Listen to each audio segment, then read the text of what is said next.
Dear student, स्वागत है आपका अपने यूट्यूब चैनल माई क्लासमेट पे। और आज की वीडियो में हम दर्पण के बारे में बताने वाले हैं, मिरर के बारे में बताने वाले हैं। जैसा कि आप फिगर में देख रहे हैं, ठीक है। दर्पण के बारे में, मिरर के बारे में, ऐनक के बारे में। उसको देहाती भाषा में यदि बोले तो ऐनक के बारे में। मिरर किसको कहते हैं भाई, ठीक है। तो जो आप मुँह देखते हैं, ठीक है, घर में जो मुँह देखते हैं, ठीक है, उसको क्या बोलते हैं हम? मिरर बोलते हैं। क्या बोलते हैं? मिरर बोलते हैं, ऐनक बोलते हैं, ठीक है। नहीं समझ में आया? जिसमें लड़की लोग बार बार जो चेहरा दिखती है, ठीक है, उसको क्या बोलेंगे हम? मिरर बोलते हैं। क्या बोलते हैं? मिरर बोलते हैं। तो अब तो ऐसा नहीं चल रहा है, ऐसा मिरर देखने के लिए नहीं चल रहा है। हम मिरर के तरह मोबाइल के भी यूज कर ले रहे हैं। पहले क्या करते थे?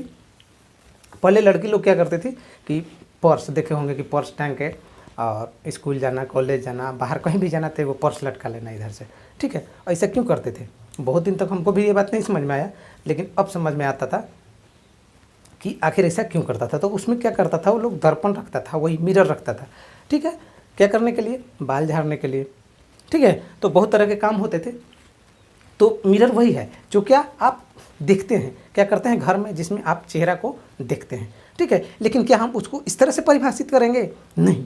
ये चीज़ तो मैंने समझने के लिए बताया कि मिरर, दर्पण, ठीक है, उसको हम बोलते हैं। क्लियर है? अब चलिए हम एक किताबी भाषा के तौर पे हम उसको याद करते हैं। तो दर्पण एक कांच की टुकड़ा है, ठीक है। आप दर्पण मतलब समझिए क्या कि कांच का एक टुकड़ा है, जिसका क्या होता है, एक सतह जो क्या होता है वो प्रवर्तक सतह होता है। क्या होता है? प्रवर्तक सतह होता है। यानी कि जब हम किसी कांच के टुकड़े पे, किसी कांच का एक टुकड़ा ले लिए, ठीक है, उस कांच के टुकड़े के एक भाग पे कलर कर देते हैं। क्या कर देते हैं? कलर कर देते हैं। किससे कलर करते हैं भाई? तो हम सिल्वर से, चांदी का क्या करते हैं, एक कलर पतला परत मार देते हैं। चांदी का ही क्यों मारते हैं? तो चांदी जो है अत्यधिक चमकीला दिखता है। किस पे? जब हम शीशे पे, कांच पे क्या करते हैं, उसको लेपित करते हैं तो बहुत ही अत्यधिक चमकीला दिखता है, ठीक है।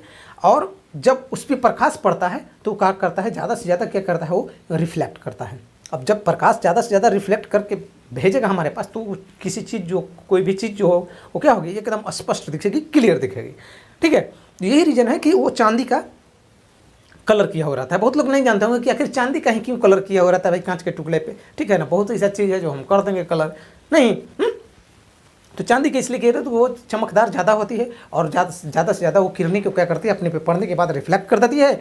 और यही खेल तो दर्पण का है कि चूँकि ज़्यादा से ज़्यादा वो क्लियर करके, रिफ्लेक्ट करके फेंकेगी तो फिगर जो हो स्पष्ट उसमें बनेगा, दर्पण में, मिरर में, ऐनक में। क्लियर है? फिर उसके बाद क्या करते हैं, चूँकि चांदी तो इतना महंगा है तो कांच पे क्या पूरा जाड़ा पेंट कर देंगे, ज़्यादा मोटाई कर देंगे नहीं, एक पतली सी परत मार दिया जाता है।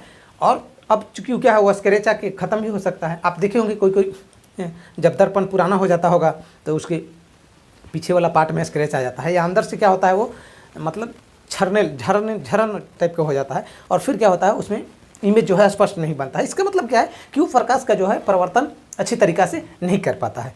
क्लियर है? तो फिर उसके लिए क्या किया जाता है कि उसके ऊपर लाल पेंट कर दिया जाता है। लाल या कोई भी डार्क कलर का जो पेंट होता है वो पीछे से पेंट को हम मार देते हैं, ताकि जो चांदी का जो लेप दिया गया है वो झड़े नहीं। तो आप ये भी बात तो समझ में आ गई होगी आखिर पेंट के ऊपर फिर पेंट क्यों किया हुआ रहता है। क्लियर है? दर्पण किसको कहते हैं? तो दर्पण किसी कांच के टुकड़ा हो गया जिसके एक भाग पे हम कलर कर देंगे तो दर्पण का निर्माण हो जाएगा। क्लियर है? तो अब है दर्पण जो है वो तीन तरह के हम दर्पण, दो तरह के बारे में चर्चा करेंगे, एक समतल दर्पण के और एक गोलीय दर्पण के, ठीक है। फिर गोलीय दर्पण हो जाएंगे आपको क्या, दो प्रकार के। एक तो दर्पण में सबसे पहला पॉइंट दर्पण, ठीक है, दर्पण किसको बोलते हैं। उसके बाद हो गया समतल दर्पण और गोलीय दर्पण। तो समतल दर्पण उसको बोलेंगे जिसका प्रवर्तक सतह क्या होना चाहिए, समतल होना चाहिए। वैसा दर्पण जिसका प्रवर्तक सतह का हो, समतल होना चाहिए। प्लेन होगा तो उसको हम क्या बोल देंगे, समतल दर्पण बोल देंगे। उसके बाद आता है गोलीय दर्पण, ठीक है। तो गोलीय दर्पण जिसका प्रवर्तक सतह क्या होना चाहिए, गोल होना चाहिए। क्या होना चाहिए? गोल होना चाहिए, ठीक है। तो उसको हम क्या बोल देते हैं, गोलीय दर्पण बोलते हैं। क्या बोलते हैं? गोलीय दर्पण बोलते हैं। गोलीय दर्पण कितना तरह के होता है? दो तरह के होता है। कितना तरह के? दो तरह के होता है। एक होता है अवतल दर्पण और एक होता है उत्तल दर्पण, ठीक है। अपसारी दर्पण और अभिसारी दर्पण भी बोलते हैं। क्या बोलेंगे? अपसारी दर्पण और अभिसारी दर्पण। गोलीय दर्पण दो तरह के, उत्तल दर्पण, अवतल दर्पण। उत्तल दर्पण, अवतल दर्पण को ही अपसारी दर्पण या अभिसारी दर्पण भी हम बोलते हैं। ठीक है, क्यों बोलते हैं हम आगे के वीडियो में चर्चा करेंगे। फिलहाल हम देखते हैं क्या समतल दर्पण के बारे में। मैंने बता दिया कि समतल दर्पण जिसका प्रवर्तक सतह क्या होना चाहिए, समतल होना चाहिए। क्या होना चाहिए, समतल होना चाहिए, उसको क्या बोलते हैं हम, समतल दर्पण। और गोलीय दर्पण का प्रवर्तक सतह गोल होना चाहिए। आप देखे होंगे बचपन में लोटा में पानी पीते होंगे, ठीक है, तो अचानक आपका लोटा ऐसे हाथ में उठाते होंगे तो उसमें चेहरा आपका दिखता होगा। लोटा गोल टाइप का बना हुआ रहता है तो उसका जो बाहरी सतह हो क्या है, पूरा राउंड गोल वाला टाइप का लोटा यदि होगा तो आप उसमें देखते होंगे ऐसे करके। बहुत सारा बचपन में क्या करता था, ऐसे मुंह भी देखता था, ऐसे करता था, ऐसे करता था, तो उसमें मुंह चेहरा जो है वो अजीब तरह का फिगर बनता था। ठीक है, कभी गोल टाइप का बन जाता था, ठीक है, कभी छोटा बन जाता था। ठीक है, तो बस वही चीज़ को सोचना है। उसी तरह के गोलीय दर्पण होता है।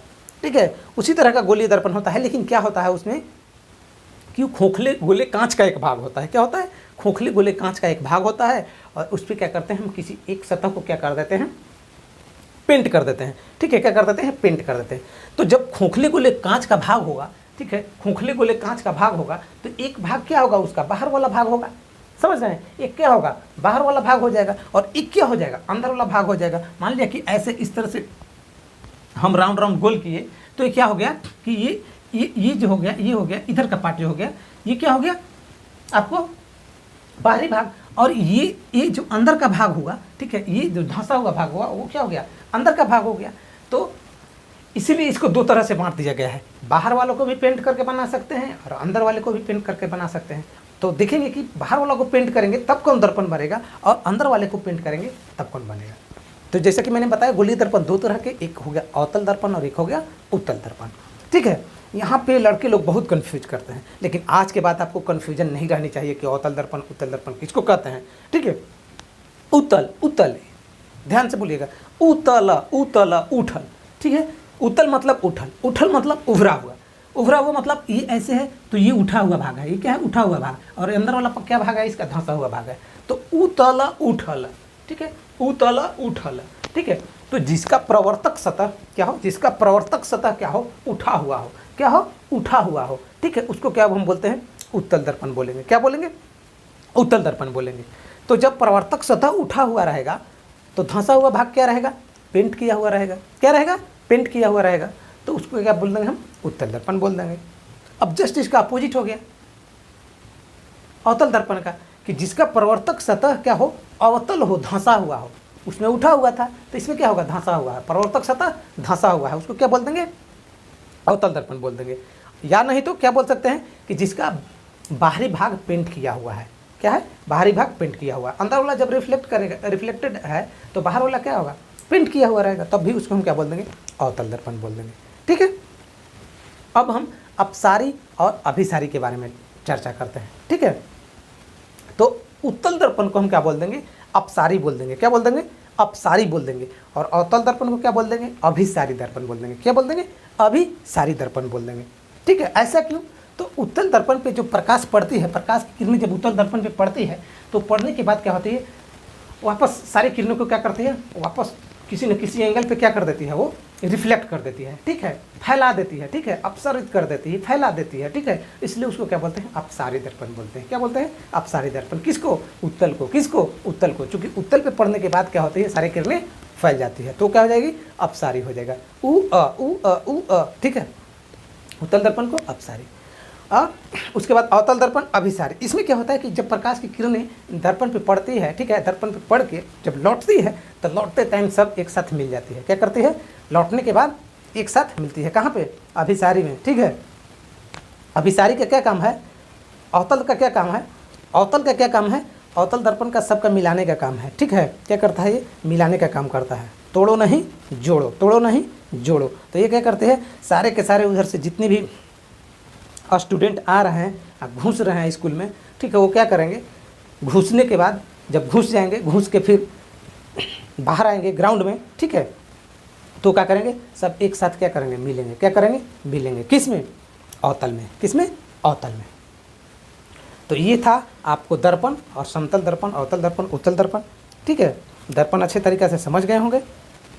अब हम नेक्स्ट वीडियो में आपको बताएंगे प्रकाश के प्रवर्तन के बारे में कि प्रकाश का प्रवर्तन क्या होता है, तब आपको आसानी से समझ में आएगा। और इसी तरह से मेरा ये वीडियो चलते रहेगा लगातार। तो इस वीडियो के बारे में आप राय कमेंट कर एकदम ज़रूर दें, आपको वीडियो कैसा लगा है, ठीक है। और वीडियो को ज़्यादा से ज़्यादा शेयर करें। अभी तक हमारे चैनल को सब्सक्राइब नहीं किए तो सब्सक्राइब कर लें, ठीक है। तब तक के लिए धन्यवाद। मिलते हैं फिर नेक्स्ट वीडियो में। जय हिंद।